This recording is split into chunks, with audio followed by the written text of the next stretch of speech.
Boa noite, pessoal. Boa noite, professora. A gente pode começar já, professora? Tem 18 pessoas na sala, ou a senhora prefere esperar mais pessoas? Fique à vontade, vocês quem sabem. Estou à disposição. Boa noite a todos. A gente pode começar, né, Pode Larissa? ir, Fred. Pronto. Então, boa noite, pessoal. Boa noite, professora. Me chamo Frederico Batá, juntamente com os alunos Larissa Lucena e Vinícius Furtado, a gente vai apresentar dois casos clínicos, né, e a abordagem prática da icterícia, certo? Da síndrome ictérica, sob orientação da professora Alzelívia. Pode passar, Larissa, por favor. Pronto. Primeiro caso clínico, né, aí uma referência, o Denise Anita Malfatti, o homem amarelo, paciente, 26 anos, sexo masculino, queixa-se por estar amarelo há cerca de 5 dias. Certo, pode passar, Larissa, por favor. Aí, só para a gente detalhar um pouco mais a identificação e a queixa principal do paciente, LMCS, homem, 26 anos, natural, residente, procedente de Patu RN, solteiro, ensino médio completo, atualmente desempregado. Então, a queixa principal dele é uma pele amarelada há mais ou menos 5 dias. Então, diante de uma paciente que vem se queixando de uma pele amarelada, lógico, pronto, valeu. Lógico que a gente vai fazer a história detalhada do paciente, vai fazer o exame físico do paciente, pode pedir exames complementares depois. Mas o que a gente pensaria? Né? O paciente chega com a queixa principal, lógico que a gente já começa a formular hipóteses diagnósticas na nossa cabeça. Né? Então, a gente tem que, a partir das hipóteses diagnósticas, pegar o sintoma guia e fazer a história mais detalhada, né? Então, o que vocês pensam? Paciente com uma pele amarelada, que pode ser? Show, que essas causas podem, né, causar uma síndrome ictérica, mas, tipo, outras causas de pele amarelada sem ser depósito de bilirrubina, sem ser por uma hiperbilirrubinemia.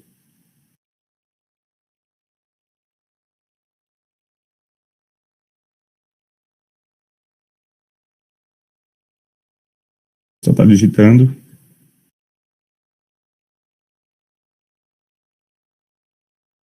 Show, hepatite medicamentosa outra causa. Show, Fabiano. É isso mesmo. Então, a carotenemia, né, ela pode causar uma pele amarelada, alaranjada. A gente sabe que alguns medicamentos podem alterar a pigmentação da pele, né. Outras coisas que podem gerar uma hiperpigmentação sem ser cor amarelada, né. A gente sabe que a doença de Cushing pode, mas não necessariamente amarelada. Vai ficar mais escurecida, mas a alteração de coloração da pele a gente tem que buscar alguns diagnósticos. Lógico que a síndrome ictérica é muito importante, é o tema da reunião de hoje, então a gente não tem como fugir muito disso, né? Então, vamos lá para a história do paciente. Pode passar, Larissa, por favor. O paciente vem ao pronto-socorro do Hospital Laclin RN, vai ao pronto-socorro que ele não conseguiu marcar com a doutora Alzelívia, na hepata, teve que ir para o PS mesmo, certo? Referindo que há cerca de 5 dias, ou seja, um quadro agudo, né, relativamente agudo, a sua mãe percebeu que a face estava amarela. Então, não foi ele que percebeu, foi a mãe dele que relatou que a face estava amarela. Coloração que aumentou de intensidade durante a evolução do quadro, sem fatores que aumentam ou a diminuam. É importante a gente ver que é um quadro progressivo, certo? É um quadro agudo, e sem fatores que aumentam ou diminuam. Por exemplo, como a gente vai ver, a síndrome de Gilbert, ela tende a acentuar a icterícia, né, com exercício físico, algum estresse. Então, é por isso que é bom a gente avaliar os fatores de melhor ou pior, como qualquer queixa que a gente vai detalhar na anamnese, certo? Ele relata que há 10 dias teve uma virose, ele relatou como uma virose, com episódios febris. Com episódios febris, com a temperatura axilar atingindo no máximo 38,5 graus Celsius, ou seja, uma febre de leve a moderada, mas mais leve, que cessava associada a uma hiporexia, a náusea e episódios de vômitos, 2 episódios por dia, sem sangue, com restos alimentos, sem fatores de melhora. Além disso, né, uma dor abdominal difusa, mais intensa em abdômen superior, e em cólica de leve a moderada intensidade, que piorava ao ingerir alimentos e sem fatores de melhora. Além de uma cefaleia bilateral em região temporal, né, então, né, bitemporal, pulsátil de leve intensidade, que também cessava com dipirona. Fazendo o link com a reunião de cefaleia das meninas, né, por esse quadro de náusea, vômito, pode estar associado a uma cefaleia tensional, né, bem característico do quadro. Atualmente, além da pele amarelada, que ele se queixava, apresentava-se com hiporexia, cefaleia e náusea, essas últimas com menor intensidade em relação ao episódio há 10 dias relatado. Então, só para a gente revisar um pouco essa HDA do paciente. O paciente tem uma síndrome ictérica que apareceu há 5 dias, atualmente está com uma cefaleia, uma hiporexia e náusea, e teve uma síndrome semelhante a uma gastroenterite, né, como relatado, uma virose, há 10 dias. Então, esse é o quadro do paciente. Pode passar, por favor. Pronto, complementação da anamnese.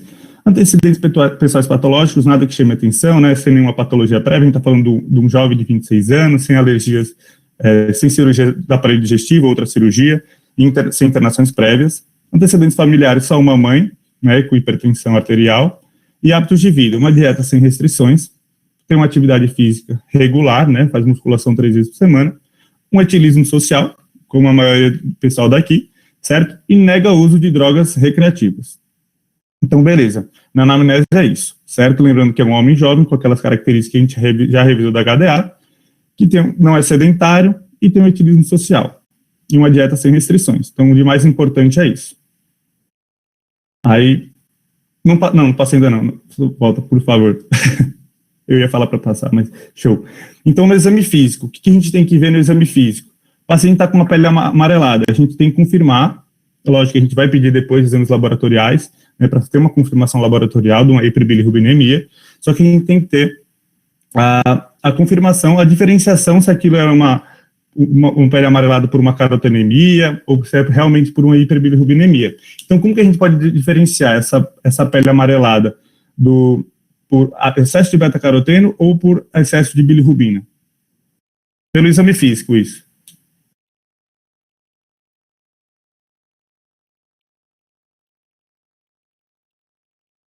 Show, Gabriela, isso mesmo. Perfeito. Então, deposição na esclera, deposição no freno lingual, né, na região sublingual, é o que vai ser o principal diferenciador da síndrome ictérica pelo acúmulo de beta-caroteno. Beta-caroteno vai ser principalmente na pele, já na icterícia a gente vai ter em esclera e em freno lingual. Perfeito. Então, pode passar, Larissa, por favor. Pronto, então, sinais vitais normais do paciente, né, uma frequência cardíaca de 85, frequência respiratória de 18, a temperatura axilar ele não se apresentava febril, como na história da virose há 10 dias, uma PA 120/85.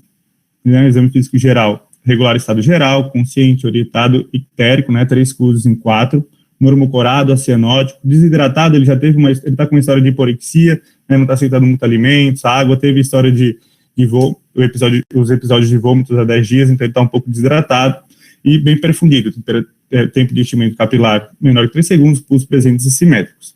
De ausculta cardiovascular e ausculta pulmonar sem alterações.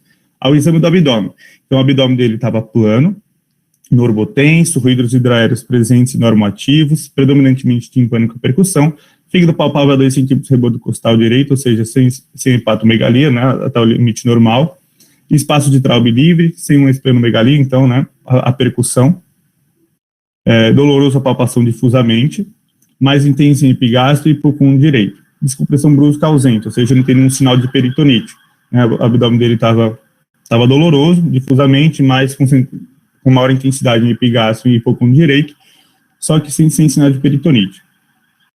E ausência de edemas em membros inferiores. Então, a gente confirmou clinicamente a icterícia, lógico que a gente vai ter que pedir exames complementares. Então, de acordo com o que a gente tem aqui, o que vocês solicitariam, ou vocês acham que já está bom a investigação, é só falar que o paciente está com icterícia e show, como vocês prosseguiriam na abordagem diagnóstica desse paciente?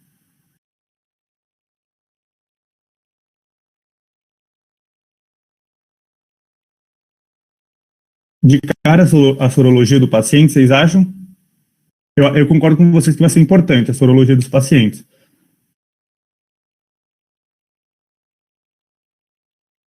Show. Hemograma a gente não nega ninguém, né? O paciente não estava com palidez cutânea mucosa, só que a gente sabe que, por exemplo, uma causa importante, lembrando do nosso mestre, Dr. Marcos Leão, que, por exemplo, na anemia hemolítica, né, a gente vai ter aquela tríade principal do exame físico, vai ter uma palidez cutânea mucosa, O paciente não tem, mas não necessariamente ele não está com hemoglobina baixa, ele pode estar com hemoglobina baixa sem alteração clínica, né, da conjuntiva, icterícia que o paciente tem, e uma esplenomegalia. Ele pode não estar com esplenomegalia o suficiente para gerar um trauma ocupado, mas a gente tem que pensar nisso. E a gente sabe que é anemia hemolítica aumenta a bilirrubina indireta, então a gente tem que ver as frações. Pode ter aumento da bilirrubina direta e indireta. Hemograma, show de bola, bilirrubina total e frações, TJ-TGP, muito importante, fosfatase alcalina e gama-GT. Por quê? Porque se eu tiver um aumento, assim, lógico que eu não vou ter aumento só de bilirrubina direta ou só de bilirrubina indireta, eu posso ter aumento das duas concomitantemente, só que uma vai prevalecer em relação à outra, certo? Então, por exemplo, um paciente com aumento predominante de bilirrubina direta. Larissa vai falar isso melhor que eu na parte da abordagem, vou dar um spoiler, tá, Larissa? Então, a gente tem que ver se aquele padrão de lesão é hepatocelular ou colestático, certo? Então, se for hepatocelular, eu vou ter um aumento predominantemente de TGO e TGP. Se for mais colestático, mais canalicular, eu vou ter um aumento das enzimas canaliculares, fosfatase alcalina e gama-GT. Então, muito importante. E outra coisa, já que a gente está falando de uma possível lesão hepatocelular, a gente tem que ver como está a função hepática. Então, sempre, né, que a gente sabe que TGO e TGP não é função hepática, está relacionada à lesão hepática. Então, função hepática, a gente vai analisar principalmente INR e albumina. Show? Então, para uma abordagem inicial, já falamos, hemograma, função renal que não se nega a ninguém, né, professora? Sempre bom ter a função renal do paciente, bilirrubina total e frações, TGO, TGP, fosfatase alcalina, gama-GT e INR e albumina. Só para a gente ter uma abordagem inicial, só para a gente ter um parâmetro com quem a gente está lidando, certo? Pode passar, Larissa, por favor. Com o laboratório do paciente, um hemograma, né, sem alterações, ureia normal, creatinina normal, aí a gente vê uma bilirrubina total de 6, ou seja, aumentada, a gente já esperava pelo exame físico do paciente, pelas cases que ele apresentava, com predomínio de aumento da bilirrubina direta, certo, 4,7, bilirrubina indireta também um pouco aumentada, 1,3, mas a gente tem um predomínio de bilirrubina direta. TGO, TGP, estourada, a gente sabe que o limite superior varia entre 35 e 45, TGO está 2.273, TGP 2.491, estão bem aumentados. Fosfatase alcalina também aumentado, gama-GT também aumentados. Só que assim, a gente tem um aumento muito maior proporcionalmente de enzimas hepáticas do que de enzimas canaliculares, certo? Deixar isso claro. INR normal e albumina normal. Tá? Pode passar isso, por favor. Ixi, é porque não era para aparecer depois, mas beleza. Paciência, acho que quando passou para cá. Então, esse quadro, o quadro clínico associado a esses exames laboratoriais, a gente chega à conclusão que é uma síndrome ictérica com padrão de lesão hepatocelular. Né? A gente confirmou a síndrome ictérica por aumento de bilirrubina total, certo? Bilirrubina direta, a gente já fica entre será que é uma lesão hepatocelular ou colestática? A gente viu o aumento de TGO-TGP, né? Proporcionalmente muito maior do que das enzimas canaliculares, então com padrão de lesão hepatocelular.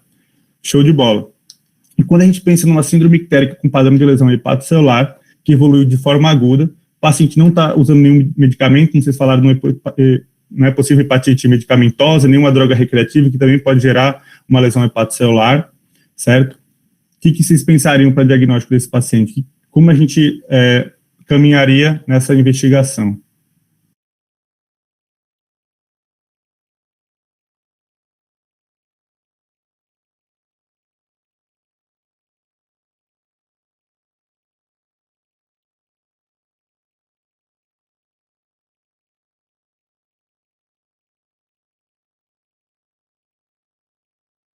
Show. É uma hepatite aguda viral, né, por um vírus hepatotrófico. E a gente pediria sorologia, como vocês já haviam falado antes, certo? Então, beleza. Uma síndrome ictérica com padrão de lesão hepatocelular. O paciente não tem um histórico de uso de medicamento. O paciente não teve uma libação alcoólica acentuada, que eu posso ter uma hepatite alcoólica aguda, certo? O paciente não tem nenhuma outra comorbidade que eu posso pensar, por exemplo, uma crise wilsoniana causando uma icterícia, que também poderia causar uma anemia hemolítica, né, associado, uma relação de fosfatase alcalina dividido por bilirrubina total menor do que 4, então tem alguns parâmetros que a gente pode ver de crise wilsoniana, não parece ser, né? Então vamos porque vamos para o mais comum, e se a gente não achar o mais comum, depois a gente prossegue na investigação. Então, realmente, pode passar, Larissa, por favor.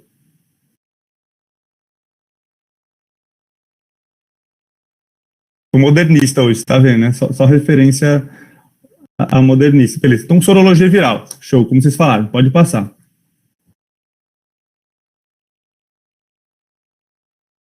Show. Aí, de acordo com esses achados, o que vocês acham que o paciente tem? Confirmou alguma coisa ou...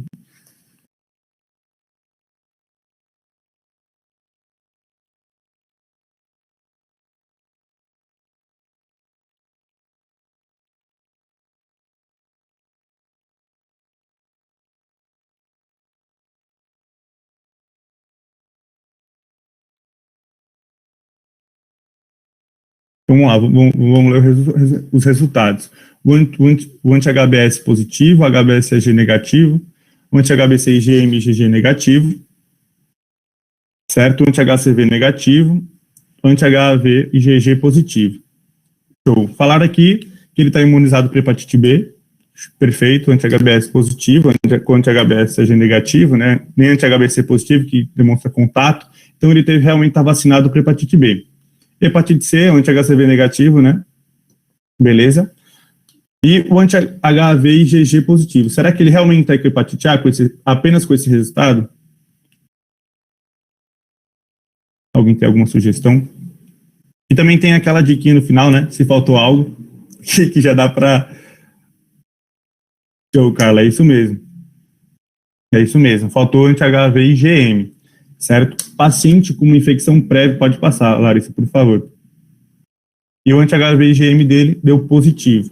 Então, como a gente vai ver na hepatite A, o paciente pode ser vacinado, né, com anti-HV IgG positivo, o paciente pode ter tido infecção prévia, que é uma doença prevalente, né, lógico que com a vacinação diminui muito a prevalência da doença, mas a gente está muito exposto, né, um saneamento básico ruim, uma condição higiênica ruim. Então, realmente, HV IgM positivo, o paciente está com hepatite A. Pode passar, por favor, Larissa. Diagnóstico etiológico a gente já deu, hepatite A, pode passar. Pronto, vou falar rapidamente da hepatite A, prometo ser muito rápido para não atrasar o pessoal, certo? A gente vai falar um pouco, bem rápido, só mesmo a parte bem objetivo desses tópicos. Pode passar, por favor. Então, hepatite A, né, um vírus de RNA da família epicornavírus, do gênero hepatovírus, pode passar, isso bem simples. Outra coisa importante, ele não tem envelope, ou seja, ele é mais resistente às barreiras químicas do trato gastrointestinal. Que a gente vai ver agora que a transmissão dele, junto com a hepatite E, é fecal oral. Então, tanto por deposição, por inoculação direta dos vírus das fezes, né, por má higiene, ou por ingestão de alimento ou água contaminada, certo? Então, essa vai ser a forma de transmissão. Lembrando que, já que tem essa relação de baixa higiene, tem essa relação de problema de saneamento básico, então, regiões com as condições mais precárias de higiene, de saneamento, e crianças, né, que tenham, querendo ou não, uma higiene menor, vai ser a epidemiologia mais comum. Então, hepatite A vai ser mais comum em crianças. Pode passar, por favor. Pronto. Então, a gente vai ingerir, vai colocar na boca o vírus, certo? Ele vai se multiplicar no tecido linfóide orofaringe, e com a nossa deglutição, com a nossa alimentação, ele vai descer, né, no trato gastrointestinal, vai chegar lá no tecido linfóide associado à mucosa, vai se proliferar, principalmente nas placas de Peyer, né, no ilho. Então, das placas de Peyer, dessa multiplicação do trato gastrointestinal, ele vai ter dois caminhos básicos. O primeiro vai ser a eliminação das fezes, né, aumentando o ciclo de transmissão, e o segundo, e a segunda via é ir para a corrente sanguínea, né, vai ter uma translocação viral, vai adentrar a corrente sanguínea. A gente sabe que da corrente sanguínea, a gente tem a drenagem do nosso intestino, vai lá para o sistema porta, indo para o fígado. Pode passar. Ele vai para o fígado, vai começar a se proliferar, né, lógico, é um vírus com maquinário intracelular nos hepatócitos. E todo esse processo, desde a ingestão do vírus até o início dos sintomas, tem um período de incubação. Esse período de incubação, de 15 a 45 dias, vai ser importante para a gente ver depois uma possível profilaxia pós-exposição, certo? Então, basicamente, essa fisiopatologia do vírus com período de incubação de 15 a 45 dias. As manifestações clínicas em 3 fases, elas vão ser comuns a todas as hepatites virais agudas, certo? Tanto hepatite A, B, C, D e E, só que na fase aguda. Primeira fase, a fase prodrômica, né? A fase prodrômica pode se apresentar de várias formas, como ele teve um quadro semelhante a uma gastroenterite, paciente com náusea, vômito, pode ter uma relação com uma síndrome flu-like, ou seja, com uma síndrome gripal, ele pode ter uma tosse, uma astenia, uma mialgia, uma febre baixa, como ele teve, certo? Essa fase prodrômica pode evoluir, principalmente em adultos, né, porque o vírus da hepatite A, ele não é citopático, então a forma de lesão hepatocelular dele vai ser mediante ao sistema imune, então ele vai estimular o sistema imune, o sistema imune vai lá e ataca, por isso a fase ictérica pode passar, é mais comum em adultos, foi como esse paciente se apresentou. E a última fase é a fase de convalescência, o paciente vai ter melhora do quadro, né? Até aquela fase que está um pouco astênico e tal, pode ter uma síndrome pós-hepatite, pode ter uma fadiga, uma sensação de peso em pouco no direito, mas nada muito específico, tá? Então, a fase de remissão da doença. E essa fase aguda é até 6 meses. A gente sabe que hepatite A, a gente não considera uma hepatite A crônica, ela não cronifica, né? Mas, por exemplo, hepatite B e C, que tendem mais a cronificar, a gente pensa quando tem uma doença por mais de 6 meses, certo? Pode passar, por favor. Hepatite A, o diagnóstico a gente já viu, é o anti-HAV IgM positivo, então vai confirmar a doença para a gente. O tratamento, basicamente, uso de sintomáticos, a gente não vai usar nenhuma terapia antiviral, né, quando a gente tem para hepatite B, para hepatite C, hepatite B na fase aguda, né, hepatite B na fase aguda, profilaxia, pode falar, a gente vai falar um pouco da profilaxia primária. A vacinação, de acordo com a Sociedade Brasileira de Imunização, no SUS está indicado uma dose, o paciente com 15 meses toma uma dose, certo? Em clínicas particulares pode tomar 2 doses, uma aos 12 meses, e o reforço daqui 6 a 12 meses, certo? E medidas de saneamento básico e educação de higiene pessoal, né?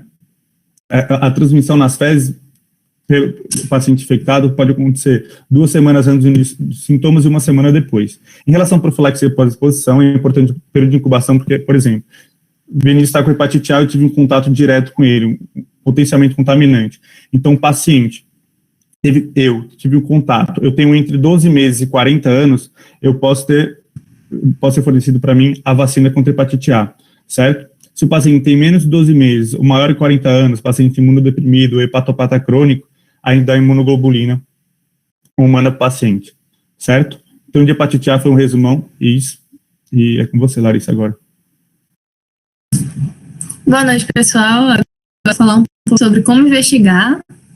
Mais ou menos, o Fred já deu uma boa pincelada do que vai ser, segue mais ou menos aquele raciocínio, só que agora eu vou falar um pouco da fisiopatologia também, que eu tenho certeza que todo mundo se lembra ainda, mas eu vou refrescar a memória, né?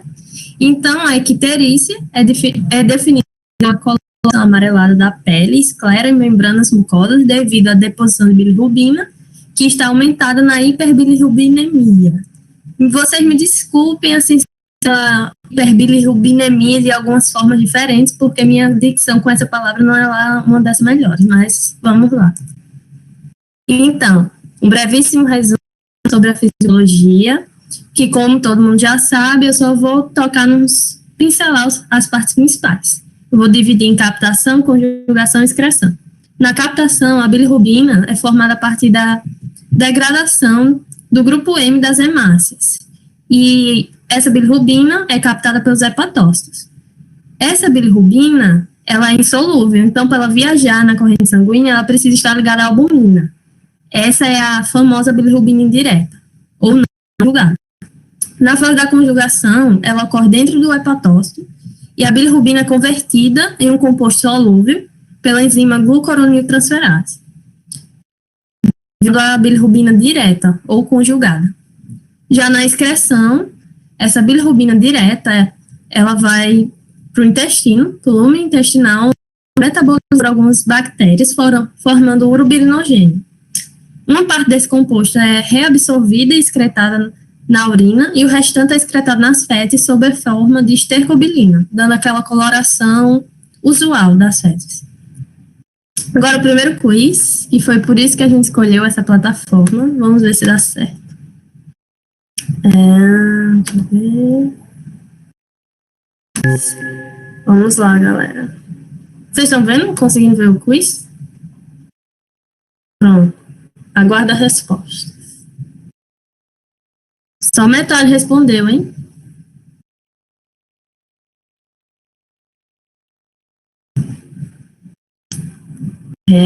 Vocês estão bem.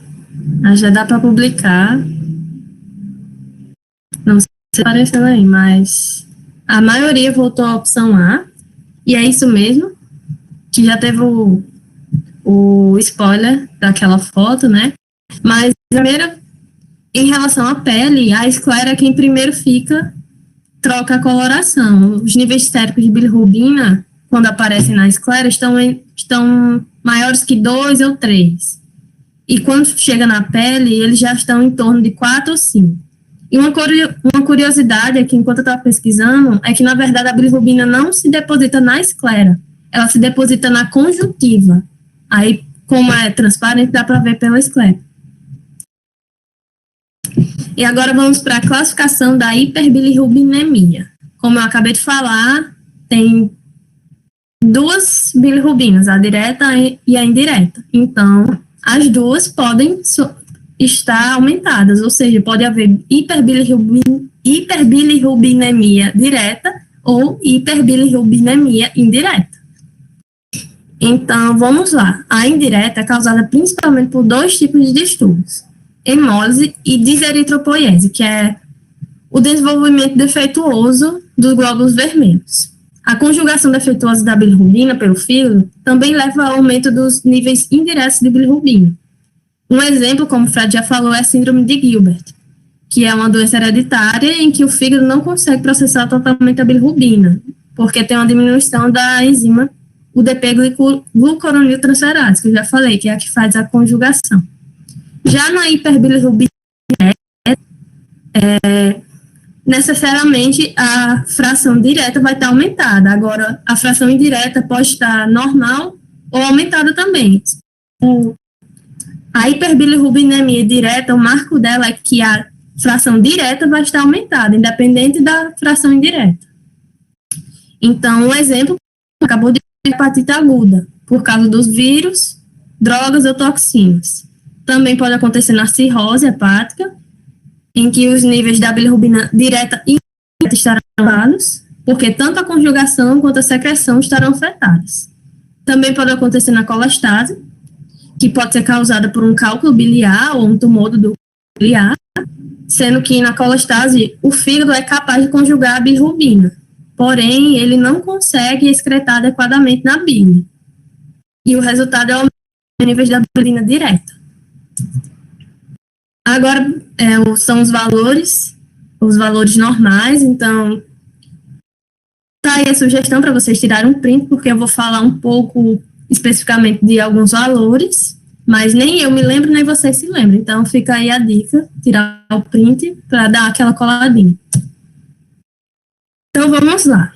A icterícia pode ser diferenciada com base na causa e na localização da patologia em 3 tipos, que é a pré-hepática, intrahepática e pós-hepática.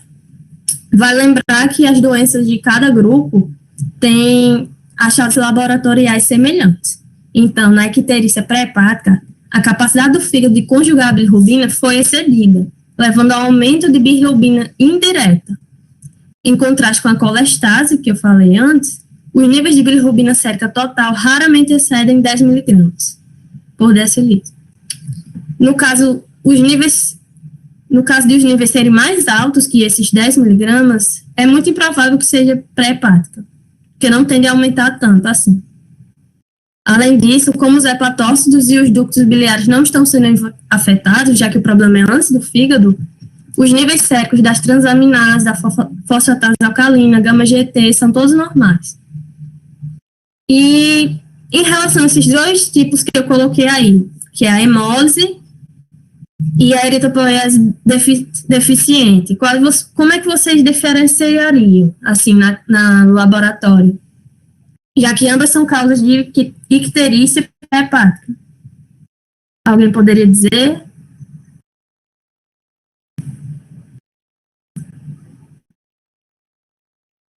Bem, Gabriel. sempre marcando presença nas reuniões.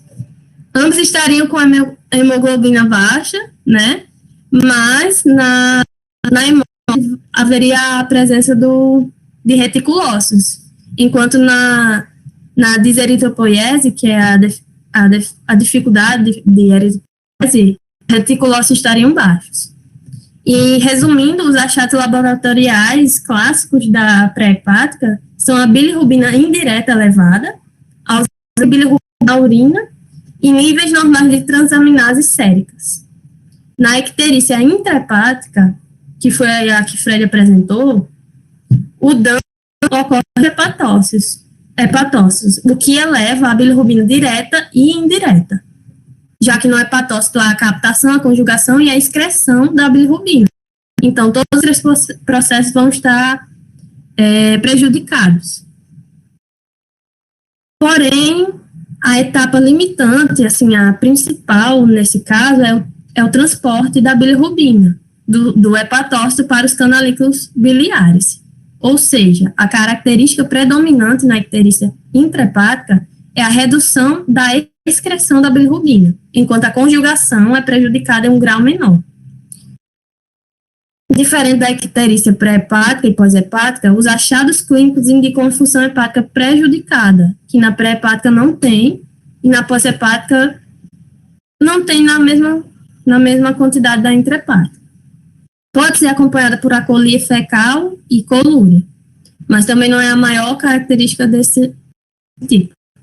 E os achados laboratoriais que resumem essa condição tem um aumento significativo das transaminases séricas, indica o dano aos hepatócitos, como eu já falei, e os níveis são superiores a 500 unidades. Aí vocês vão lá naquela colinha que eu mostrei e olham quanto é o normal. No caso de Fred, estava mais de 2.000, se eu não me engano. E os níveis séricos da fosfatase alcalina, gama-GT, são apenas ligeiramente elevados, porque, como eu falei, a etapa limite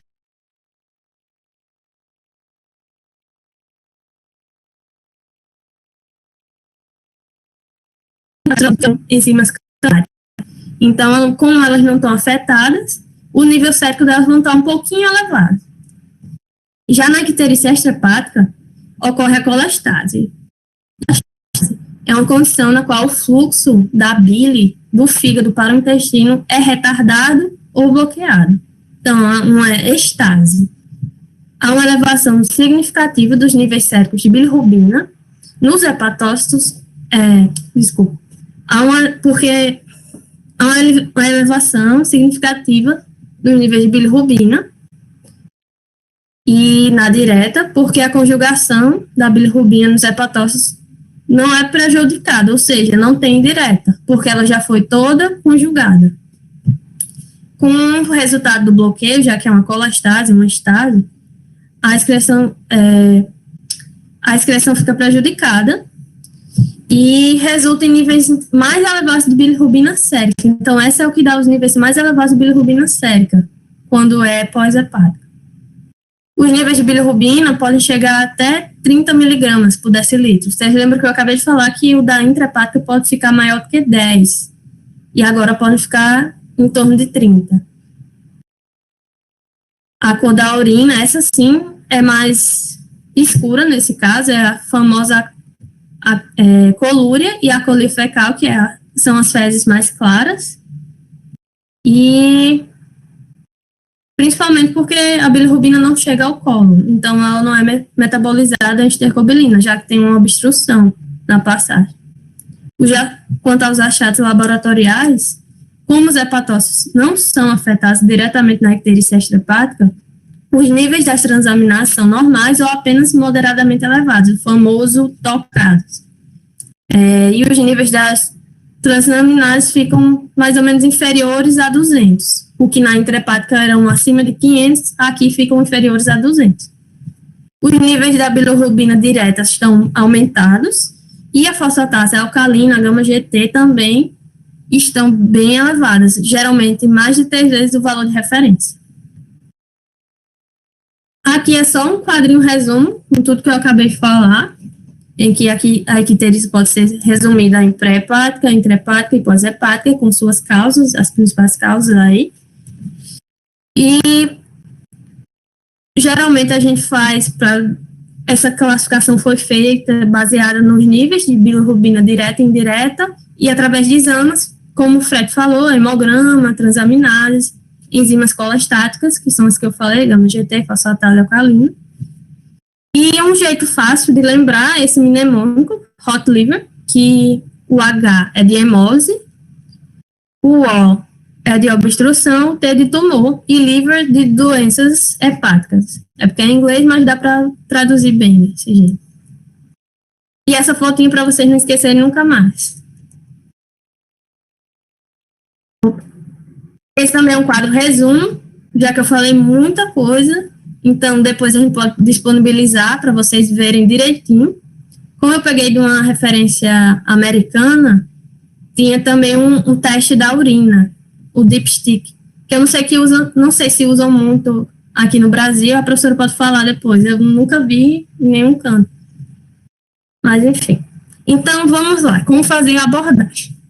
Como todos aqui seremos clínicos, né? Todo mundo assistindo, menos Isadora, que eu já vi que estava aí, né? Que não vai ser clínica, mas enfim, a gente tenta.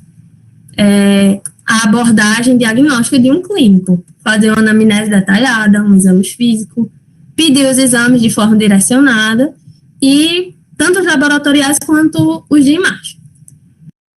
Quanto à anamnese, é importante perguntar, situar bem epidemiologicamente. Como o Fred falou, a hepatite A, por exemplo, dá mais em criança. Então, é interessante saber esse perfil epidemiológico do paciente, a idade de início dos sintomas, se fez uso de medicamentos, inclusive perguntar de fitoterápicos, que muita gente não considera fitoterápico como medicamento, suplementos dietéticos, drogas recreativas, exposição a substâncias tóxicas, fatores de risco para hepatite, viagens, exposição a esquistossomose, que é muito presente no nosso meio, e aquelas perguntinhas, todo mundo sabe, quando chega no terceiro período, adora fazer essas perguntas.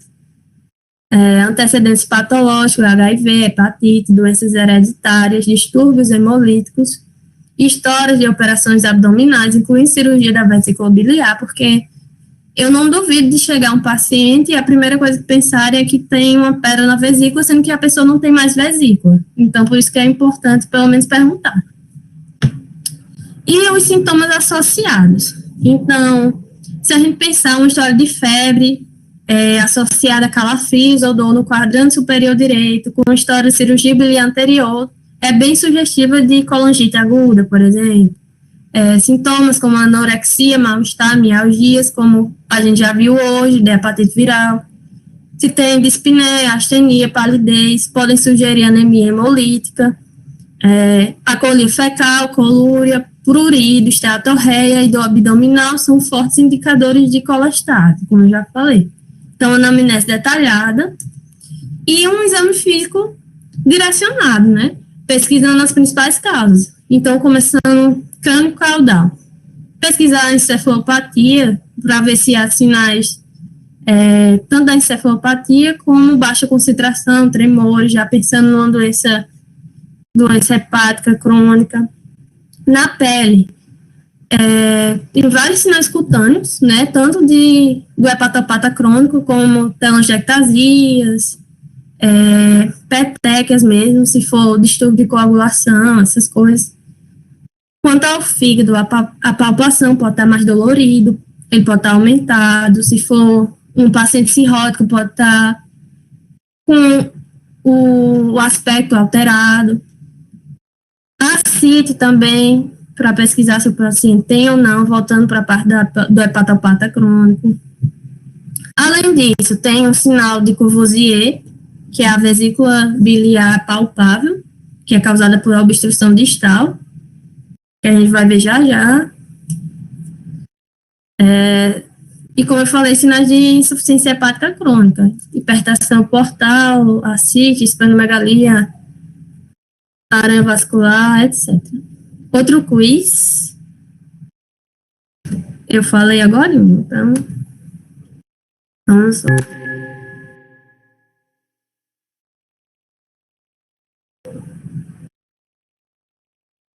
Agora vocês estão rápidos, né?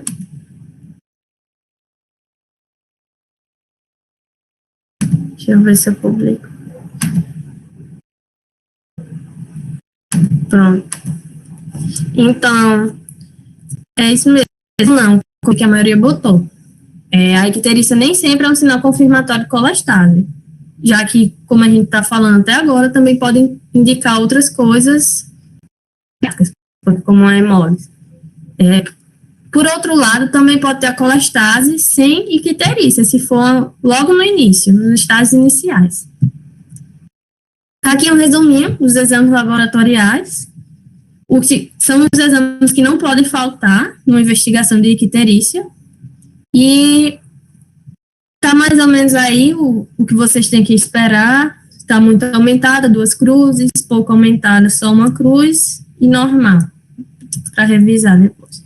Quanto aos exames laboratoriais, outros que a gente pode fazer são esses daí, já pensando em causas mais específicas, e como o Fred falou, do exame de função hepática, o INR elevado, por exemplo, que corrige com a administração de vitamina K, sugere uma absorção intestinal prejudicada dessas vitaminas e é compatível com a icterícia obstrutiva, ou seja, não está passando para poder fazer o papel dele. Aí sugere a obstrução. E se vitamina K, pode ser uma doença hepatocelular moderada a grave, já que a função da síntese do INR está prejudicada. Exame de imagem. Essa é uma das pesquisas que meio que exigem exame de imagem da icterícia. Então, ela é muito importante, principalmente se você estiver suspeitando de doença obstrutiva, como coledocolitíase e neoplasia periampular. E o exame de escolha inicial é a ultrassonografia. A tomografia com contraste fornece uma melhor resolução, principalmente da anatomia, e visualiza adequadamente o pâncreas, o fígado e os vasos hepáticos, porém tem baixa acurácia para ver os cálculos. Já a colangiopancreatografia endoscópica retrógrada permite a visualização direta da árvore biliar e dos ductos pancreáticos. E a extração terapêutica, ou seja, você faz o exame, na mesma hora, se tiver alguma coisa, você pode tratar. Porém, ela tem um risco um tanto quanto grande, assim, entre aspas, de provocar pancreatite após o processo. E essa outra que eu conheci fazendo essa pesquisa é a colangiopancreatografia por ressonância magnética. Eu não sei muito bem como ela funciona, ela permite a visualização anatômica do sistema ductal biliar e não necessita do uso de contraste e não tem risco da complicação da CPRE, que é a pancreatite. Aí nessa USG, não sei se dá para ver direito, mas tem um caso de colestase extrahepática obstrutiva. A ultrassom do fígado, eu pintei, pronto. O fígado está delimitado com esse riscadinho assim, e é uma visão intercostal. Aí no centro tem um ducto biliar dilatado em verde, de aproximadamente 12 milímetros. Pronto. E o tamanho dele está maior do que o da veia porta, que é esse vermelhinho. Aí um achado desse, o ducto biliar dilatado é consistente com a obstrução do ducto, na colestase extrahepática, por exemplo. Outros exames que a gente pode solicitar, por isso que quando você falaram logo no início, sorologia, aí Fred já quis puxar outras coisas de vocês. Porque nem todo mundo que é amarelo é ictérico, né? Ou nem todo mundo que é amarelo tá com hepatite. Então, por isso que a gente não vai logo para sorologia. Porque se você pedir a sorologia e vier negativo, o que é que você vai fazer? Você não pensou mais em nada, postou tudo em hepatite. Por isso que você tem que ir degrau por degrau.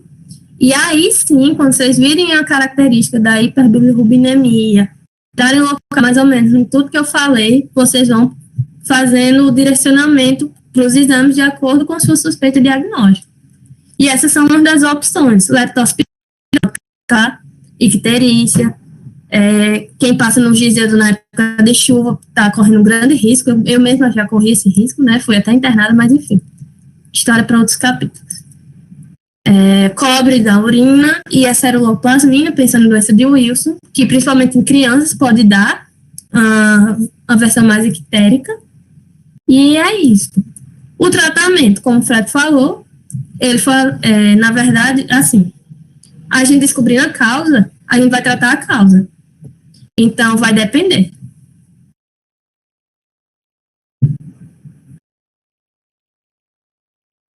Boa noite, pessoal. Meu nome é Vinícius.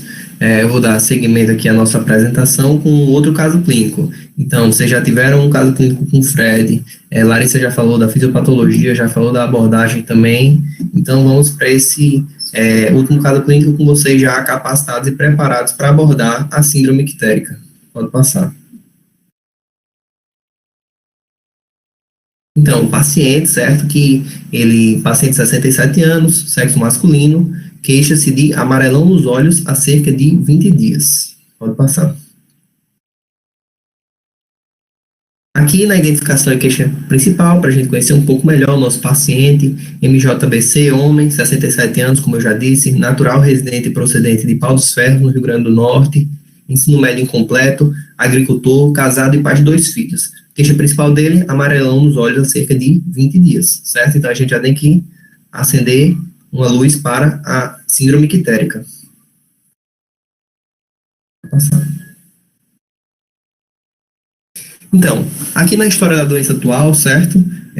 Nós vamos entender um pouco melhor a doença do nosso paciente para formular as nossas hipóteses diagnósticas com mais propriedade, certo? Então, o paciente ele comparece ao PS do HLRN, Hospital da Clínica Rio Grande do Norte, hospital de referência aqui no estado, referindo que os olhos e pele estão cada vez mais amarelos há cerca de 20 dias, ou seja, uma icterícia progressiva, certo? Associado a isso, o paciente relatou prurido, mudança na coloração das fezes e da urina, certo? Que estão se apresentando mais esbranquiçadas e com aspecto de Coca-Cola, respectivamente.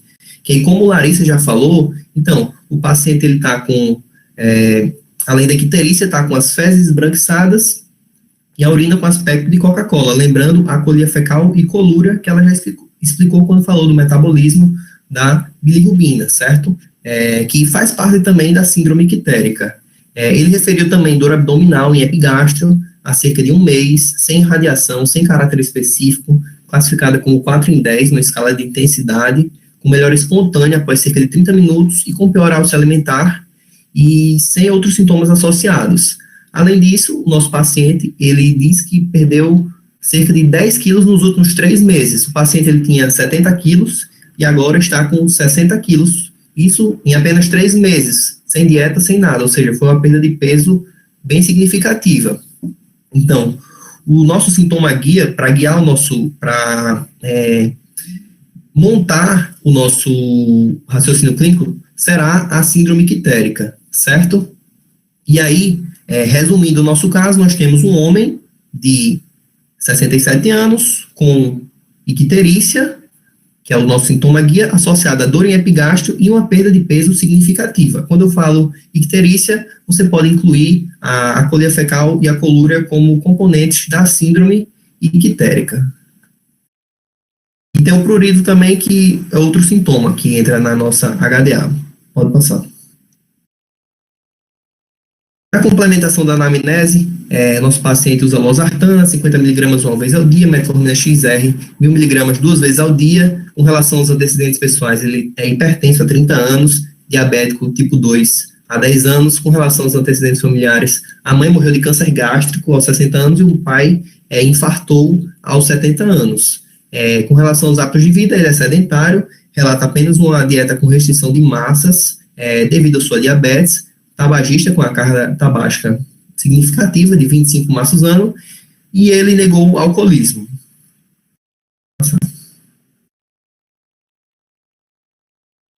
Com relação ao exame físico do nosso paciente ele está estável, certo? Com a frequência cardíaca de 78, 19 incursões respiratórias por minuto, sem febre, a pressão um pouco elevada, 140 por 85 milímetros de mercúrio. Ele está num regular estado geral também, devido a essa perda de peso toda que ele teve. E aqui a gente destaca bastante essa icterícia, a icterícia de 3 cruzes em 4, uma icterícia bem significativa. A ausculta cardíaca e a ausculta pulmonar não tiveram alterações, E no exame do abdômen, nós temos um abdômen globoso, flácido, com ruídos hidroaéreos positivos e normativos, predominantemente timpânico a percussão, indolor a palpação superficial e profunda, traube livre, e com fígado palpável a 4 centímetros do rebolo costal direito, ou seja, nós temos uma hepatomegalia. Não há esplenomegalia e nem massas palpáveis, certo? E aí, então, a partir da nossa anamnese e do nosso exame físico, nós já podemos formular algumas hipóteses diagnósticas, certo? Mas pode seguir. Aqui, Fred já elencou bem, e Larissa também, né? São alguns exames laboratoriais para refinar um pouco mais a nossa investigação etiológica dessa síndrome ictérica, certo? Então, um hemograma sem alterações, tá? Como já foi dito também, uma anemia hemolítica é um diagnóstico diferencial da síndrome ictérica, que poderia cursar com anemia e reticulocitose, por exemplo, deixando um VCM aumentado. Caso essa fosse a nossa hipótese, nós também teríamos solicitado outros marcadores de hemólise, como foi muito bem falado na última reunião da LACLIN sobre anemia, ureia e creatinina normal.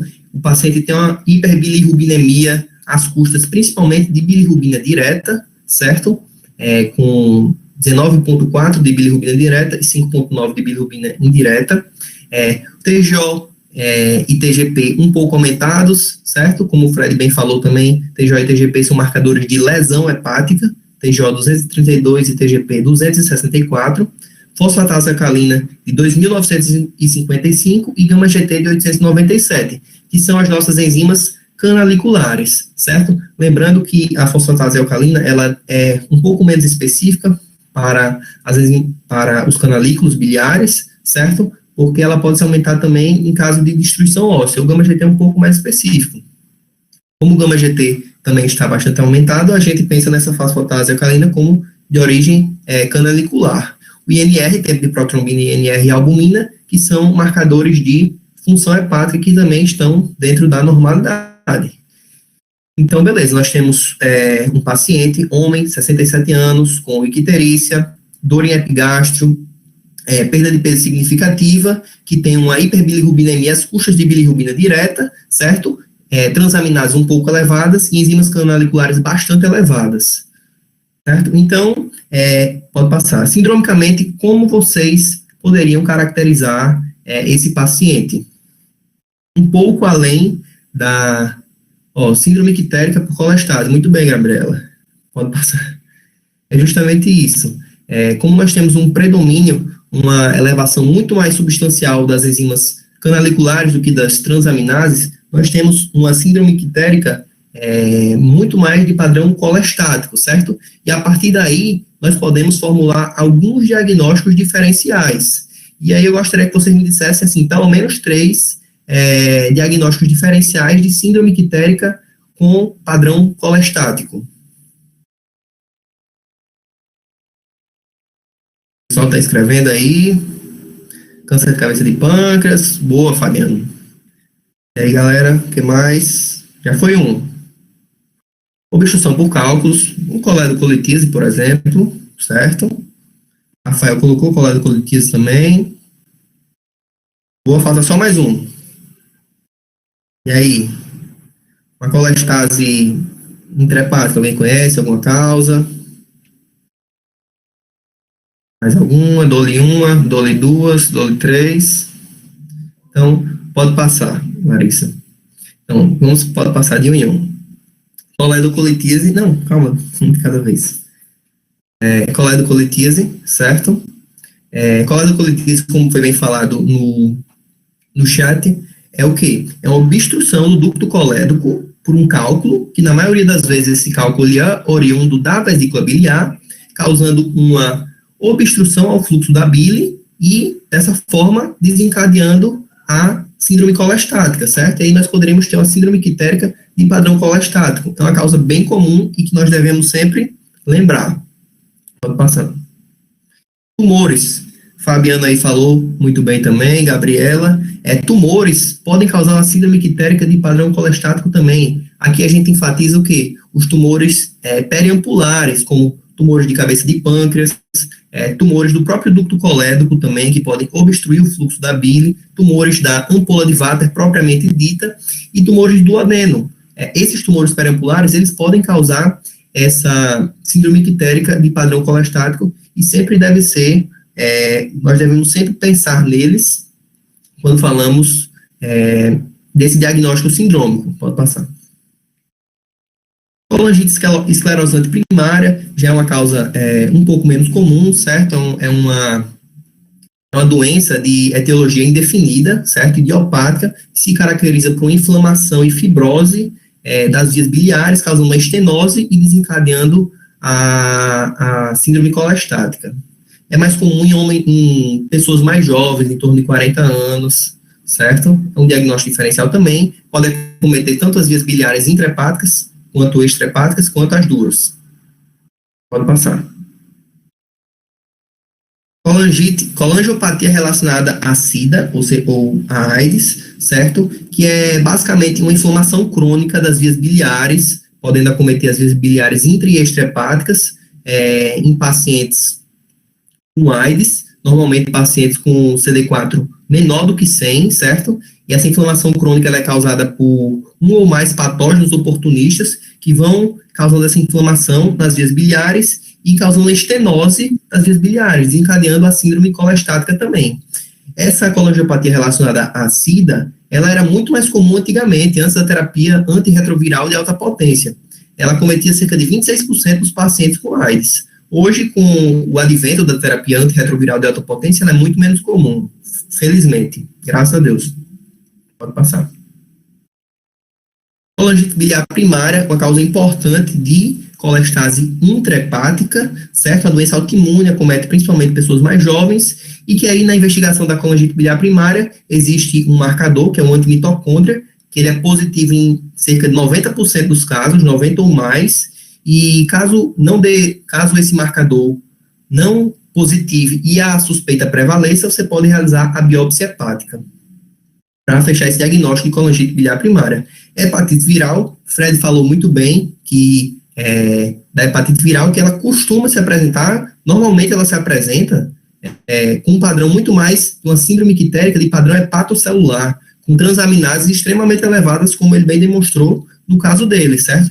Mas a hepatite A, por exemplo, na sua fase ictérica, ela pode apresentar um padrão mais colestático e confundir um pouco o diagnóstico. A gente tem que sempre ficar atento a isso.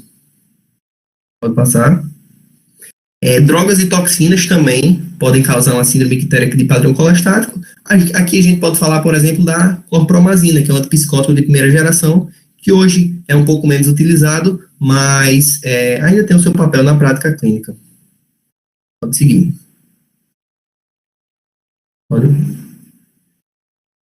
E aí, prosseguindo na investigação, o que é que vocês solicitariam? Alguns exames que vocês solicitariam, o que é que vocês acham aí?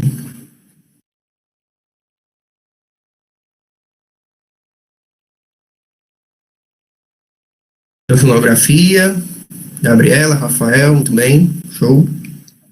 Mais alguma coisa? Pode passar, Larissa. Então, prosseguindo na investigação desse paciente, foram solicitadas sorologias de hepatites virais, HIV e sífilis, que foram todas negativas, e também foi solicitado uma ultrassonografia de abdômen total, com ênfase para vias biliares, que demonstrou dilatação de vias biliares intra- e extrahepáticas, sem evidência de cálculos. O que é que vocês acham que poderia estar causando essa dilatação das vias biliares intra- e extrahepáticas, mas que não é um cálculo? Um tumor, certo? Beleza, pode passar. E qual exame vocês solicitariam, então? Agora, que é um tumor. PRE, certo?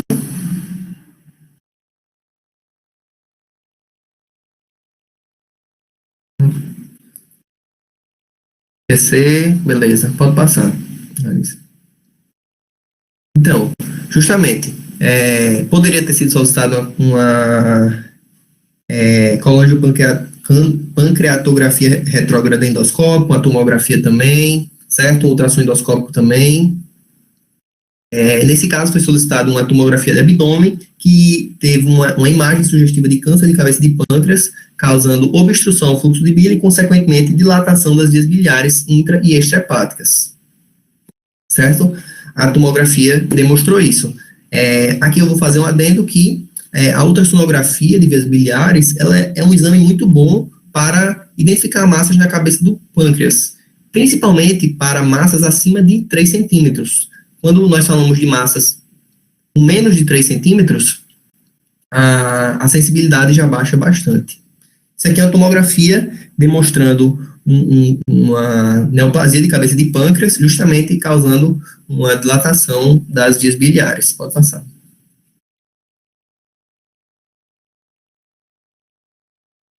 E agora eu vou falar rapidamente sobre o câncer de cabeça de pâncreas, certo? O câncer de cabeça de pâncreas, ele é o principal representante dos tumores periampulares, que eu citei alguns exemplos no decorrer da apresentação, como um tumor do ducto colédoco distalmente, o tumor de duodeno, o tumor da ampola de Vater, propriamente dita, certo? O subtipo principal do câncer de cabeça de pâncreas é justamente o adenocarcinoma ductal pancreático. Quando nós falamos de câncer de cabeça de pâncreas, basicamente nós estamos nos referindo ao adenocarcinoma ductal pancreático, que é uma neoplasia de prognóstico bastante reservado, certo? Com a sobrevida de aproximadamente 7% em 5 anos após o diagnóstico, principalmente porque o seu diagnóstico ocorre, na maioria das vezes, tardiamente. Com relação aos fatores de risco para o câncer de cabeça de pâncreas, nós podemos falar da idade avançada. Nosso paciente tinha 67 anos, diabetes mellitus, ele era diabético tipo 2 há 10 anos, tabagismo, ele tinha uma carga tabágica de 25 maços ano também, certo? Obesidade, não tem dados na história relacionados a isso. História familiar, nosso paciente também não possuía nenhum parente de primeiro grau com histórico, com antecedente de câncer de cabeça de pâncreas. Além desses aqui, a gente pode falar da pancreatite crônica, como um fator de risco para o câncer de cabeça de pâncreas, mas principalmente a pancreatite familiar, certo? Pode seguir. Com relação à apresentação clínica, nós já falamos muito bem do nosso caso clínico, certo? A tríade de icterícia, que pode ser acompanhada de colúria e colíria fecal, dor em epigastro e perda de peso significativa. Ela é uma apresentação bastante comum do câncer de cabeça de pâncreas, muitas vezes porque o diagnóstico é feito tardiamente, certo? Essa dor em epigastro, ela aparece em cerca de 71% dos casos, a icterícia em cerca de 55% dos casos e a perda de peso em cerca de 85% dos casos, certo? Outra coisa que os estudos e alguns livros colocam é que, às vezes, o paciente com câncer de cabeça de pâncreas, ele se apresenta simplesmente com uma icterícia e nada mais, só isso. Alguns livros colocam essa apresentação clínica também, certo? Com relação ao diagnóstico, nós já falamos, Fred já falou, Larissa já falou, já falei também da anamnese, do exame físico, exames laboratoriais para identificar, caracterizar melhor essa icterícia laboratorialmente, sendo uma icterícia de padrão predominantemente colestático, exames de imagem, como nós já falamos também, da colangiopancreatografia retrógrada endoscópica, a tomografia de abdômen, ultrassom endoscópico também. Com relação ao tratamento, o tratamento vai ocorrer de acordo com o estadiamento do paciente, certo?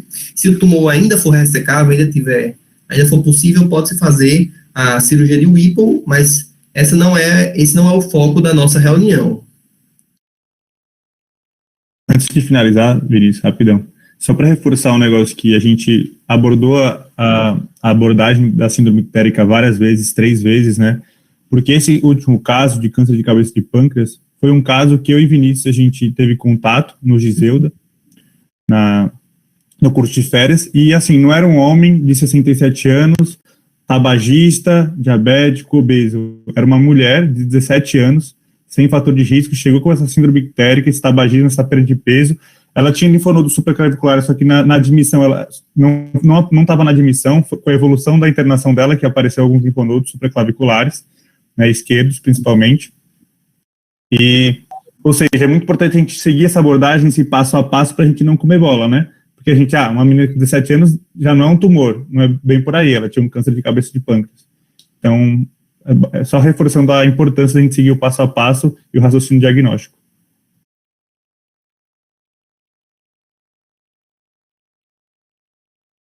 Essas foram as nossas referências e muito obrigado pela atenção.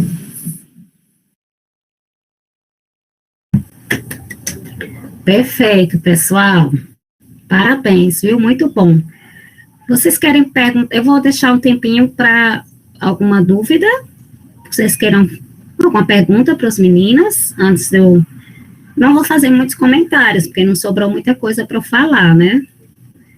Foi muito boa. Aliás, foi excelente. Especialmente, aliás, a começar pela escolha dos casos, muito bem feitos, né? Muito bem selecionados. Vou só parar aqui um pouquinho, porque Paula colocou uma pergunta. Supondo que esteja uma UPA, chega um paciente do caso 1, né? Ou seja, tudo alterado.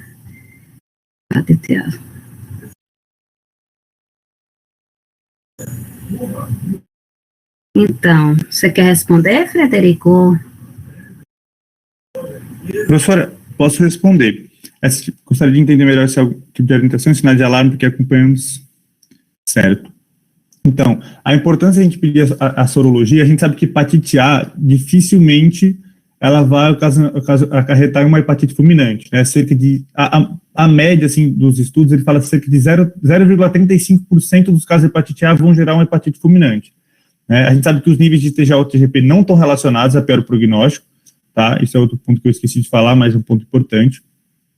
É assim, a gente vai ver os sinais clínicos do paciente. O paciente está com um estado geral bom, certo? O paciente está sem muito distúrbio hidroeletrolítico importante. Então, não vai ser só o paciente estar positivo para hepatite A, é só sintomático. Cada caso vai depender. A gente tem que saber a condição do paciente, se o paciente tem condições de voltar, caso apareça algum sintoma novo, se os sintomas não regrediram, se o paciente está com uma alteração, alguma instabilidade hemodinâmica, algum distúrbio hidroeletrolítico importante, alteração da função hepática, porque assim, se o paciente na admissão não tem muita alteração da função hepática, ele não tem muito distúrbio importante, assim, dificilmente ele vai evoluir para uma hepatite fulminante, muito difícil mesmo. Então, eu acho que depende caso a caso, sabe? Professor, se a senhora quiser complementar, por favor. Perfeito, é isso mesmo, é caso a caso. Não é, apesar de ser um número 0 a 35 parece ser muito, né, mas não é muito que a gente vê. De fato, a hepatite A no adulto, ela merece um olhar especial mais do que a criança, né, nem é comum a criança fazer a forma ictérica. Se nós aqui formos colher a nossa sorologia, acho que metade aqui já tem uma sorologia, principalmente que é do interior, né? Eu que sou do interior, a minha já é positiva, meu IgM. Quer dizer, eu tive hepatite e sequer soube que tive, né? Às vezes é aquelas viroses, né? É uma diarreia que você faz, porque comeu que não devia, né? Então entra essa questão da hepatite. Mas no adulto, realmente, mesmo que no adulto jovem e na forma ictérica, ele merece uma atenção especial. Não dá para internar 0,35% isso. Não dá para internar todo mundo, então é como o Fred falou, avaliar caso a caso. O que é que deve me alertar, tá? Vômito, tá? Se é aquele paciente que está vomitando muito, então ele tem um risco maior de desidratar, né?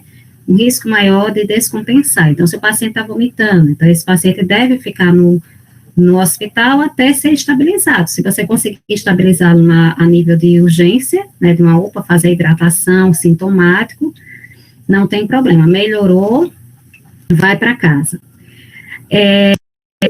O padrão neurológico. Então, o que é que você vai orientar esse paciente? Você avaliou, está hemodinamicamente estável, os exames estão tranquilos, ele está hidratado, você fez sintomático. O que é que você vai orientar? Porque você vai orientar se ele voltar, para ele voltar em que circunstância? Se ele estiver vomitando, tá? Vômitos que não consiga melhorar, tá vomitando muito, isso pode ser um sinal de agravamento e pode desidratar, tá? Alteração no nível de consciência, o paciente ficar muito sonolento, que já pode ser um sinal de encefalopatia, tá? Na insuficiência hepática fulminante, existem dois sinais mais graves, clínicos, ou melhor, um sinal clínico mais grave que nos alerta, é a encefalopatia hepática, uma das primeiras coisas que acontecem, tá? Então, o paciente começa a ter sonolência, o vômito pode fazer parte do quadro também. Está muito sonolento, está desorientado, então esse paciente deve voltar com urgência para o hospital. E, laboratorialmente, o INR alargando, Fred falou aí nas provas de função hepática, né? Chamou atenção para o TAP, INR e a albumina. A albumina, ela tem uma meia-vida de 3 meses, então, num quadro mais agudo, a gente não espera a queda de albumina, tá? A gente vai esperar a queda de albumina no quadro mais crônico. Então, nesse caso da hepatite fulminante, a albumina não vai servir muito como parâmetro de função hepática. O que vai servir como parâmetro de função hepática é o INR, o TAP. Está alargando, certo? Exatamente. A classificação do S-Heaven para avaliar a encefalopatia, é bom depois vocês darem uma olhada nessa classificação. Então, esse INR está alargando, bilirrubina subindo demais, e as transaminases caindo muito, muito rápido, que a gente chama de sinal da cruz, tá? Então, tem que vir os dois, NR alargando e o sinal da cruz, bilirrubina subindo muito e transaminases caindo, que é sinal de que está tendo tanta lesão hepática que não tem mais TGO e TGP para liberar, tá certo? Então, o que a gente vai fazer? Orientar esses sinais, observar o paciente em casa, né? Olha, se estiver vomitando muito, estiver torporoso, sonolento, sangramento também, deve vir imediatamente ao hospital, tá? Se não, esse paciente tem que fazer exames a cada semana, tá? Semanalmente, você vai fazer exame nele, tá? Uma vez que você viu que ele está evoluindo bem, começaram a cair as transaminases lentamente, começaram a cair as bilirrubinas lentamente, e o paciente está melhorando clinicamente, aí você pode passar para 15 dias, tá? E aí você vai ficar acompanhando esse paciente, ou você vai encaminhá-lo para algum serviço que eu acompanhe, até normalizar as transaminases. Ele vai precisar ir. Normalizou as transaminases, você pede mais um mês depois. Se mantiver normal, transaminase que eu digo é hepatograma, tá? Normalizar hepatograma, normalizou bilirrubina, e um mês depois, normalizou, e um mês depois você solicita novamente. Se ele continuar bem clinicamente e transaminases, o hepatograma normal é você dar alta a esse paciente, tá certo? Mas até lá é um paciente, considerado que é um paciente idoso, tá? Então, se ele não tem como, você não tem como mandar para aqui a gente tem um Giselda que recebe, né? E o Giselda vai fazer esse segmento. Mas digamos que você está no interior, né? Você tem certeza que é hepatite, mandar o paciente para Natal, para o Giselda, então, acompanhe lá. Se tem que ele está piorando, aí você pode referenciar para um serviço especializado, para o UOL ou para o Giselda, tá certo? Ficou entendido, Paula, e os demais? Perfeito. Então, vamos lá. Como eu ia dizendo, o quadro, os casos clínicos foram muito bem escolhidos, o assunto é perfeito, tá? E, na verdade, eu vou falar mais aqui, eles já falaram tudo que tinha que falar. Eu vou falar o que é a nossa realidade, certo? No dia a dia, no mundo real, como é que isso funciona? É desse jeito? É desse jeito, certo? E esse passo a passo que eles colocaram aí, o ideal é que a gente faça, a gente tenha isso em mente. E vou mais dizer, gente, que esses casos e esses pacientes, eles vão chegar aos clínicos, né? O clínico, principalmente o clínico que está na porta, no pronto-socorro, é que recebe esse paciente, certo? Porque imagine, você fica ictérico, você acorda de manhã e se vê ictérico. Primeira coisa que você vai ficar desesperado, né? Ou alguém olha para você, olha, você está ictérico. Então, você sai procurando o infectologista, um gastro é muito difícil se conseguir, mesmo por convênio, mesmo para pagar uma consulta. Normalmente, você não consegue no primeiro dia, não consegue no segundo, no mínimo uma semana para você conseguir agendar. Então, você vai ficar uma semana esperando, vendo essa icterícia aumentar e muitas vezes surgindo outros sintomas? Não fica. A maior parte desses pacientes, eles procuram logo o pronto-socorro, né? Imagine vocês, né? Ou alguém de vocês vão lá para o pronto-socorro. A porta de entrada ao serviço, habitualmente, é o pronto-socorro. Quem vai atender é o clínico. E daí a grande importância de saber avaliar e conduzir direitinho. Porque, veja, eu posso ter um quadro de icterícia que eu posso encaminhar esse paciente realmente está com tal doença, eu vou precisar encaminhá-lo ou para um infecto, ou para um gastrohepatologista, ou para um hematologista, ou para um cirurgião, não é? São coisas totalmente diferentes. A pessoa, se eu mandar anemia hemolítica para um cirurgião, né? Ou vice-versa, né?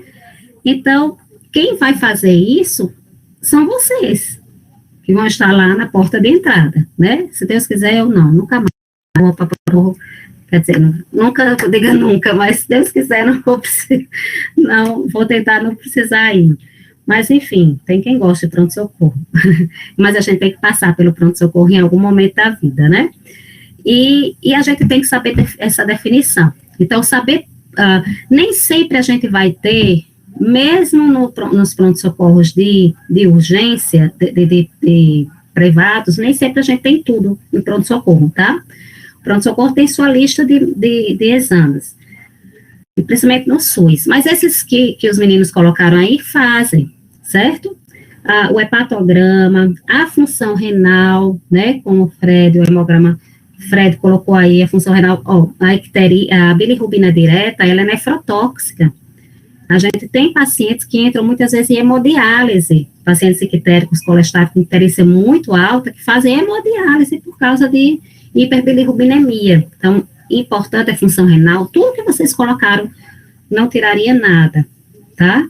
E a primeira coisa eu preciso saber, essa icterícia é hepática ou é hemática, né? É do fígado ou é da hematologia, né?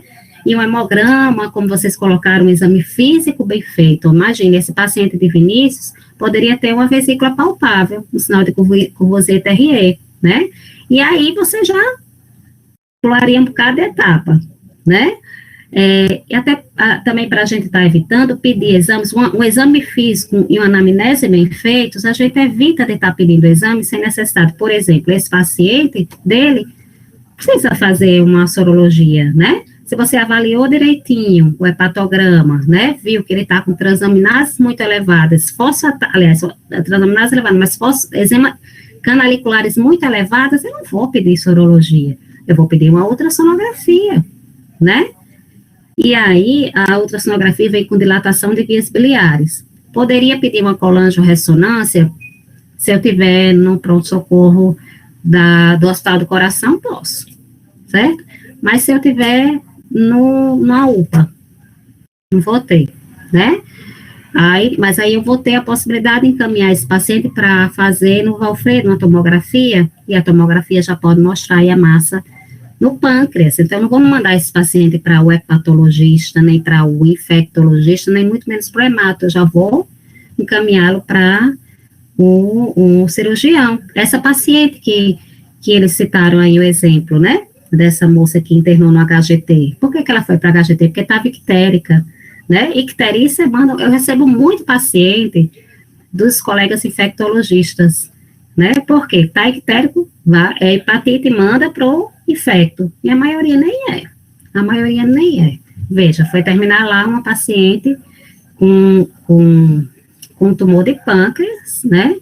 Felizmente, a equipe do Giseuda é fantástica, eles conseguem fazer milagres com pouquíssimas coisas, né? Ela foi feliz de ter conseguido lá, não foi para outro serviço que podia estar até rolando.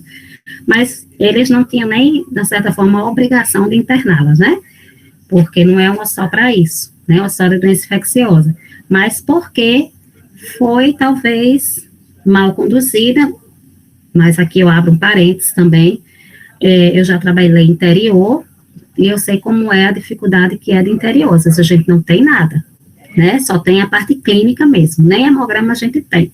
Então, a gente acaba vendo, chama mais atenção isso, quem pode receber isso, para poder dar uma ajuda. Então, eu não sei como foi que essa paciente chegou aí, quais meios, mas pode ter sido por isso, porque não tiveram condições, eu espero que tenha sido por isso, e não porque não souberam fazer essa avaliação tão criteriosa, que se a gente parar depois para pensar, porque os meninos foram mastigando, mas se a gente for ver, não é tão complexa, né, meninos, assim, me corrijam se eu estiver errado, não é tão complexa, a gente vai montando mesmo cada cabeça, né, TGO e TGP, fosfatase alcalina, gama GT, está elevado, então eu vou pedir mais ultra, ou eu vou pedir sorologia depois disso, certo? Então, é mesmo esse passo a passo.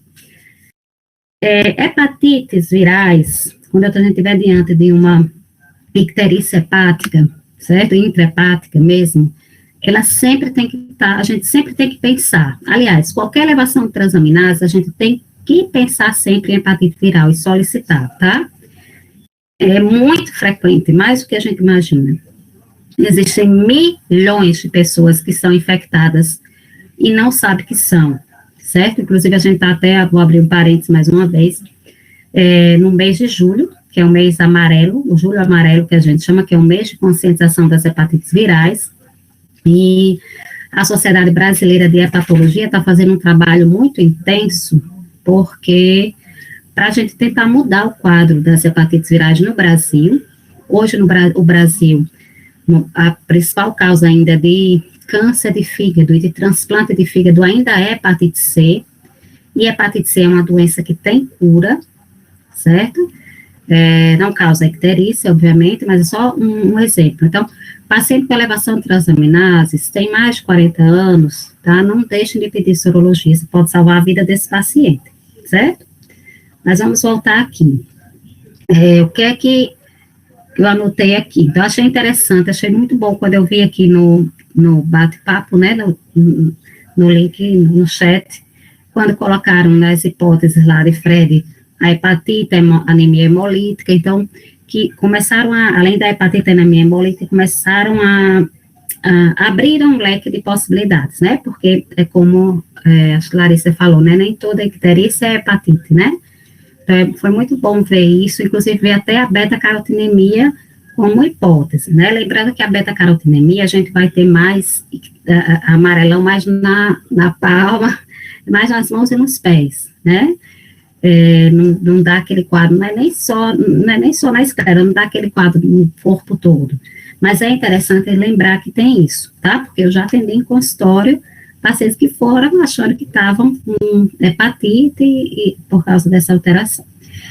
No primeiro caso, homem jovem, pratica esporte, não é nada de preconceito, tá, gente, de modo algum, porque eu sou jovem, pratico esporte, só que não, mas sempre investigar essa questão de uso de suplemento, tá, sempre. Eu tenho muito no meu consultório hoje em dia, muito pacientes jovens com alteração de enzimas hepáticas, com lesão hepática aguda, por uso de suplementos, de fitoterápicos, tá, com a intenção de emagrecimento e também de ganho de massa muscular, certo? Às vezes não é nem a substância em si, mas a mistura. Então, nem sempre são hormônios, né? Às vezes são suplementos puros. Então, sempre perguntar, como vocês colocaram ali, né? Sempre não colocar só medicamento, porque eles não acham que isso seja medicamento, né? Outro dia foi uma jovem, para mim, e aí eu perguntei, toma alguma coisa, toma algum remédio, toma alguma coisa, né, eu falei até assim, algum remédio, aí ela disse, não tomo nada. Aí lá para as tantas, eu falei, me conte aí o seu dia a dia, aí ela começou a contar, né, e eu não me lembro como foi que chegou, que ela disse, eu tomo, antes de ir para o treino, eu tomo isso, depois que eu chego do treino, eu tomo isso, antes do café eu tomo aquilo, era um monte de coisa. Eu disse, mas você disse que não tomava? Ele disse, não, mas isso já são fitoterápicos. Nesses fitoterápicos tinha carqueja, espinheira santa, chá verde, cava-cava, espirulina, todos hepatotóxicos, né? Mas foram prescritas pela nutricionista, mas são hepatotóxicos, né? E era isso, a gente tirou e ela ficou bem, certo? Então, lembrar disso, tá? O que mais aqui? Acho que foi Larissa também que falou que no caso da gente fazer a diferenciação de uma icterícia de bilirrubina direta e indireta, a cor da urina ajuda, tá? Porque na bilirrubina indireta, ela não é filtrada pelo rim. Então, na hiperbilirrubina indireta, a gente não tem colúria, certo? Então, isso pode ajudar também no diagnóstico diferencial se a gente não tiver todos os exames, certo? Outra coisa também, agora a questão do mundo real que eu falei. Nos processos colestáticos, especialmente numa colestase por coledocolitíase, às vezes a gente pode ter também elevação de transaminases mais altas até, certo? Porque supõe-se que ocorra uma estase de bile, essa bile volte para o fígado, né, já que não vai descer, e causaria uma hepatite biliar, certo? Então, aí a gente pode ter também elevação de enzimas hepáticas. Entretanto, as enzimas canaliculares, proporcionalmente, às vezes não é absolutamente, mas proporcionalmente vão estar mais altas do que as transaminases. Então, no pronto-socorro, uma dica. Se o paciente vai para o pronto-socorro com a queixa da icterícia, e ele tem queixa de dor antecedendo o quadro, tá? Sentiu dor? Senti, mas quando eu senti não estava assim amarelo, eu senti uma dor forte. Às vezes até o paciente diz, eu tive aqui antes de ontem, com a dor muito forte aqui na barriga, vindo aqui para o lado, indo para as costas, aí hoje eu amanheci assim, amarelo. Então, essa dor intensa que antecede o quadro de icterícia, a gente tem que suspeitar de ser cálculo, tá certo? Uma hepatite aguda, seja qual for a causa, viral, metabólica, enfim, medicamentosa, ela não dá essa dor.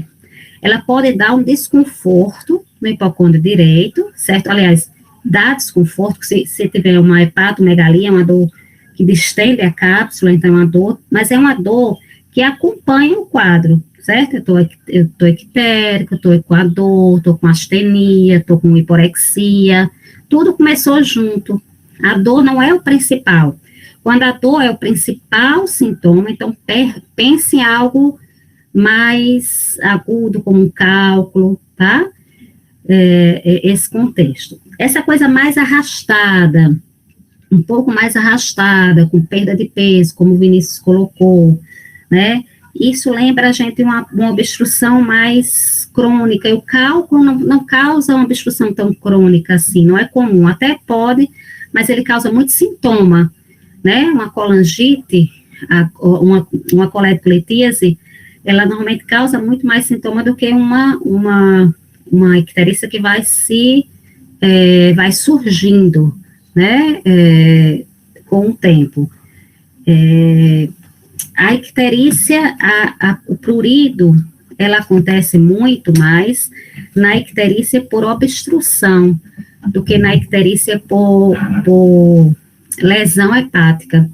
Então, às vezes a gente vê um paciente muito ictérico por causa da hepatite aguda e ele não tem icterícia, mas vê um paciente como o que o Vinícius falou aí com bilirrubina altíssima e ele tem, certo? Então, a gente vê mais isso na bilirrubina, na hiperbilirrubina direta, e de um padrão mais obstrutivo, certo? Gabriela está perguntando aqui, existe diferença no tempo de surgimento da colúria e da icterícia?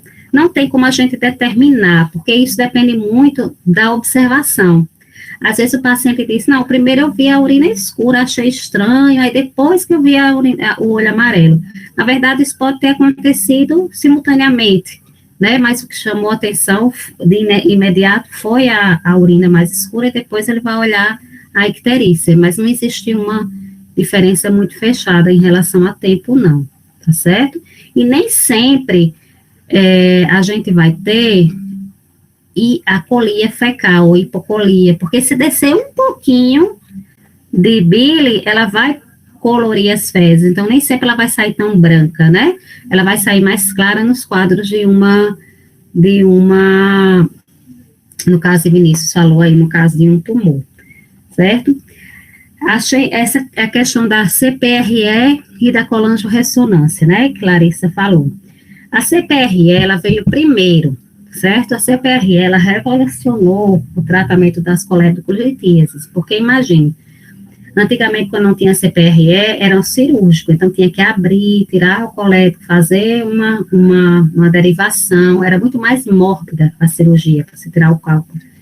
Com a CPRE, o que é que faz? Tira a vesícula e faz a CPRE, né, a endoscopia, e retira o cálculo, certo? Além de diagnosticar.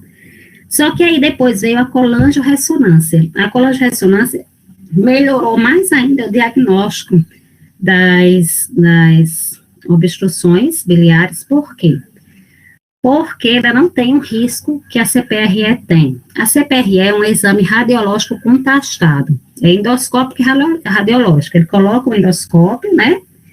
Vai até lá embaixo na papila. Quando chega na papila do adenal, ele insere por dentro do coledoscópico um catéterzinho e ele cateteriza a papila do adenal, né, o coleto, aí ele joga um contraste, certo? Aí o contraste, aí ele vai radiografa, tem uma tela, né, de raio-x lá, e aí ele vai ver o colético todo pelo raio-x.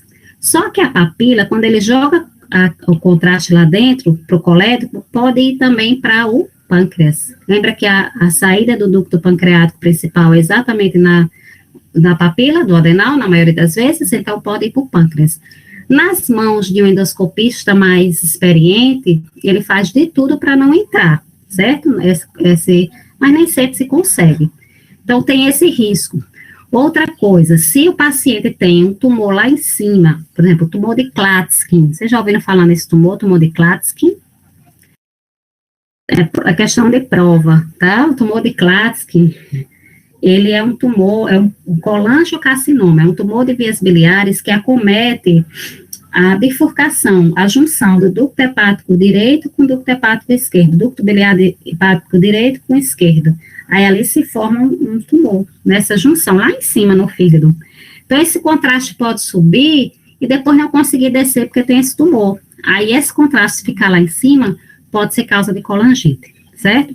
Então, o que é que acontece hoje? Com o surgimento da colangiorressonância, a gente tem feito primeiro a colangiorressonância para saber o que é. Então, a gente não usa mais a CPRE como diagnóstico, tá? A CPRE hoje ficou com a propedêutica, com tratamento. E a colangiorressonância como diagnóstico. É uma ressonância convencional, só que eles usam um software diferente. Eles usam a água como contraste, então não tem um contraste. E aí eles fazem a ressonância como se fosse do fígado, aí eles subtraem o fígado. Aí dá para ver só a via biliar todinha, toda desenhadinha, certo? Então dá para ver se tem tumor, se tem cálculo. Então, se tem cálculos, sabe onde é, o tamanho e a localização. Então, quando ele vem com a CPRE, ele já vai lá e já sabe o que é que vai fazer, certo? Então, a CPRE hoje a gente usa mais para tratamento. E a gente faz muita coisa com a CPRE. A colangiorressonância a gente usa para diagnóstico, certo? A solicitação da tomografia, no caso de Vinícius, foi bem solicitada, tá? A gente normalmente começa, né, com ela. E aí, se não consegue definir, é que a gente passa para a colangiorressonância, como eu disse, não é todo hospital que tem ressonância, nem que a gente consiga com facilidade, né? E aí, depois disso, se precisar, a gente faz a CPRE ou não. E aí, encaminha esse paciente logo para um cirurgião ou para algum outro especialista, de acordo com a necessidade. Certo? O que mais?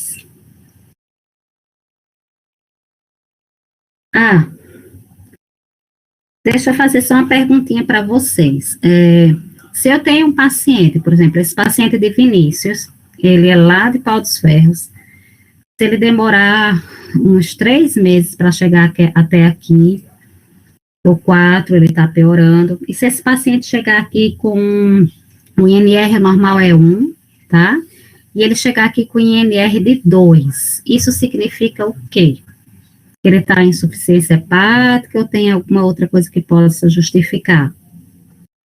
Professora, Larissa falou um pouco na parte de fisiopatologia que a bile é importante para a absorção da vitamina K. Então, pode acontecer esse aumento do INR independentemente de comprometimento da função hepática. Perfeito. Então, nos processos colestáticos mais crônicos, né, a gente vai ter uma diminuição das vitaminas, da absorção das vitaminas lipossolúveis, e aqui a gente vai ter uma repercussão mais imediata, exatamente a a atividade de protrombina, que é dependente de vitamina K, certo? Aí, nesses casos, a gente prescreve, né, associa a vitamina K para esse paciente, tá? E aí o paciente responde bem. Se ele não responder, é sinal de que tem alguma outra coisa ali por trás, mas normalmente ele responde bem. Muito bem, muito bem. Então, gente, eu gostei muito, muito mesmo da apresentação de vocês. Não tenho mais o que falar, pelo menos não vejo mais. Alguém tem mais alguma dúvida? É interessante vocês estudarem isso, como eu disse, para a vida. Cai também muita coisa em residência, sabe, sobre isso, muita. Mas, independente de prova de residência, para a vida é importante. Muito importante. Semana passada, eu recebi no consultório uma senhora de 60 anos, uma icterícia 4x4. Vocês terem ideia, a doutora estava super constrangida ali na sala de espera, porque todo mundo me olhando, né? Imagina, uma pilinha Rayovac. E ela disse, eu estou com um diagnóstico, eu recebi um diagnóstico lá era de Santa Cruz, ela deu um diagnóstico de hepatite A. Mas eu vim porque eu quero fazer acompanhamento com a senhora. Eu achei estranho a hepatite A com aquela icterícia, uma paciente de 60 anos, né? Aí eu pedi para ver os exames. Ela tinha um anti-HVA total positivo. Total. Total podia ser as custas de IgG, né? E assim, mas aí ela era muito parecido com esse quadro de Vinícius. Vamos fazer o seguinte, eu vou pedir outra teste de hepatite A e vou pedir a tomografia. E aí ela veio, o teste que eu pedi foi o anti-HVA IgM, IgG, né? Aí o IgG veio positivo, ou seja, ela tinha só um marcador de imunidade antigo, e tinha um tumor de cabeça de pâncreas. Tumor de cabeça, uma tomografia com tumor de cabeça de pâncreas. Então, cuidado com os diagnósticos de hepatite A em adulto, principalmente nesses casos mais arrastados, tá certo? Em idoso. Perfeito, gente, parabéns. O que mais? Fique à vontade.